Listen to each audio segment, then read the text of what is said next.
Hey everybody, I actually got a lot of questions that I wasn't expecting to get since I posted the video yesterday. So thank you for responding so well, and now I'm taking the time to actually answer at least a few of them. One of the first questions that came into me was, what problems strike you the most in the queer Desi community?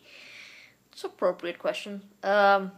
I think one of the biggest problems that the queer Desi community has is one of invisibility, because people just don't see you or think of you or perceive you as queer just because there just aren't enough representations of queer South Asians in mainstream LGBT culture or mainstream culture in general.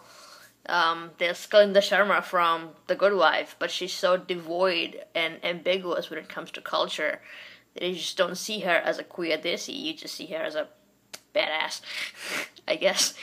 But like, you don't see women in salwars or saris or traditional wear portrayed as queer around you. So it's just so much more difficult that because you are rendered invisible pretty much by everyone around you for the most part.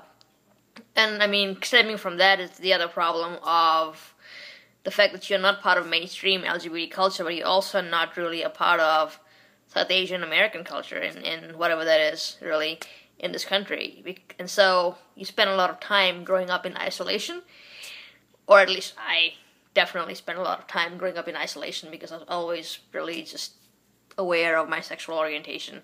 But like, for even people who are not aware of their sexual orientation, it's so much more difficult to realize, wait a minute, maybe I'm gay, or maybe I'm queer, maybe, because you don't have those representations around you all the time. So maybe the coming out process is later in life. I don't know. I just, it's different for everyone. But no, I mean, invisibility is the biggest problem. And I think another one is family. And that stems from, I think, a lot of times immigration or migration to this country, where a lot of immigrants, especially South Asian immigrants, tend to capture their culture in a time capsule. And so even if countries, home countries back home, like Pakistan, Sri Lanka, Nepal, and of course India, are getting advanced in terms of gender or sexual orientation rights, attitudes in America, within these own communities, tend to still be regressive towards queerness. So that's also an issue, or see queerness as part of some Western epidemic when it's really not. The third issue, I think, is a small. It's not that big of a deal, but it's when you asked about, are you coming out, or have you come out to your parents? And I think a lot of times the answer is, well, we don't really come out.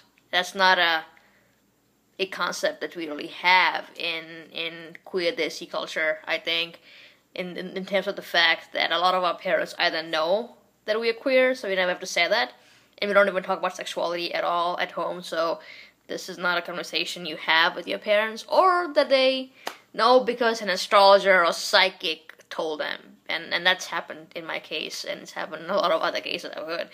So I coming out is something you do. Like, my mom knows I'm queer, but it's not something that I've had to ever tell her. She just knows it, and it's fine. She's cool with it. So, I mean, those are just some of the problems that I've encountered in terms of the queer Desi community. I'm sure people have different issues, but I hope that answers your question.